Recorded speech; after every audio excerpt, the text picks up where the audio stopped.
regarding this, the 90-day pause on the reciprocal tariffs, is that because of the whiplash that we've been seeing across the financial markets? How much was, what we saw in the stock markets, a part of this decision? No, it's because because of the large number of inbounds. We've had more than 75 countries contact us, and I imagine after today there will be more. So it is just a processing problem. Each one of these solutions is going to be bespoke. It is going to take some time, and President Trump wants to be personally involved. So that's why we're getting the 90-day pause. Mr. Secretary,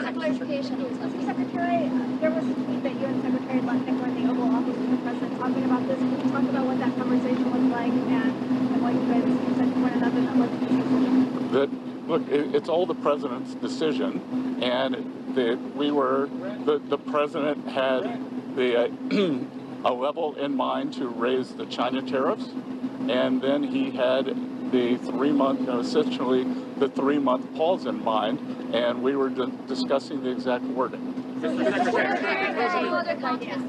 Sorry? Of course. It's the President's decision. It's the President's decision. It was the President's decision to wait until today, and again, as I've said in the past, no one creates leverage for himself like President Trump. Mr. Secretary. Shelby, go ahead. Mr. Secretary, what does the President want to see by this, I think it's July 9th deadline to keep things paused? Is it just trade barriers coming down, or is it more than that these are trade negotiations, but if countries want to come and offer other things, I talked about yesterday that we are thinking about a big LNG project in Alaska that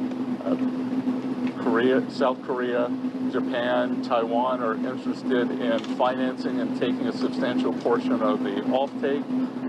But again, in essence, that is trade because it will decrease the trade deficit that we have with those countries. So everything's on the table. Mr. President. Raquel, go ahead. A clarification on the pause. What happened to those countries who just had a 10% baseline tariffs, like Brazil and others? Are they still going to have this 90-day pause? Because you were saying that there will be a tariff of 10% for others. So what happened to those who just had a 10%? Yeah, that's going to remain.